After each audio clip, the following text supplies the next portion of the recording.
Welcome to the Secret Sauce of Outsourcing podcast that's dedicated to making you better at working with OFS, online Filipino specialists. This is episode 242, Facing Your Fear of Hiring an OFS.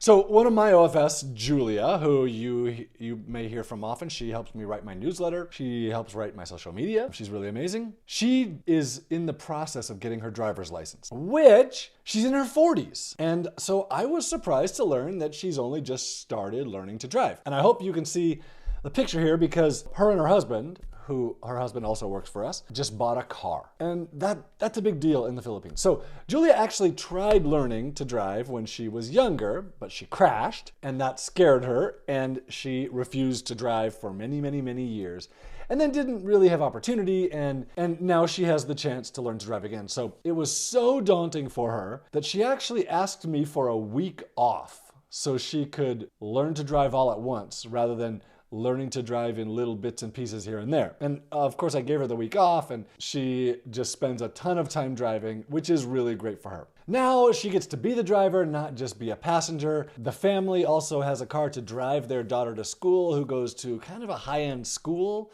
in the Philippines, and it's quite a ways away. And so I know that her husband drives their daughter there, drops her off at school, sets up his mobile data and works there, and then picks her up and drives back home so that he's not driving twice this hour-long drive or whatever that drive distance is. It's a long ways, I know that.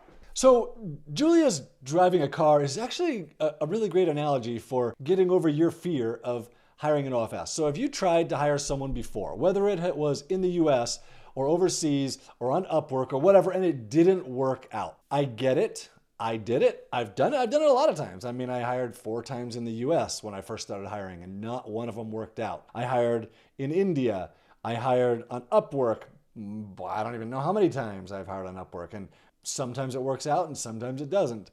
I've hired on Fiverr and it hasn't worked. I've hired on OnlineJobs.ph and it hasn't worked, although that's way more rare for me that it doesn't work out from Online Jobs.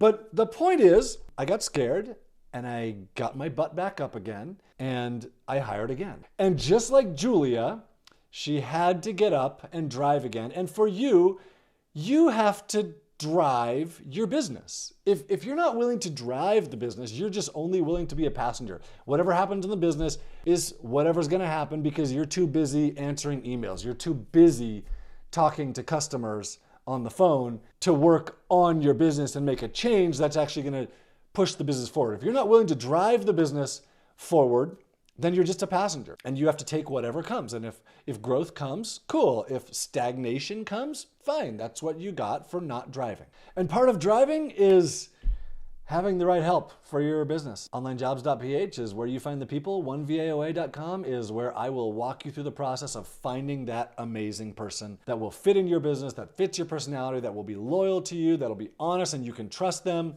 OneVAOA.com.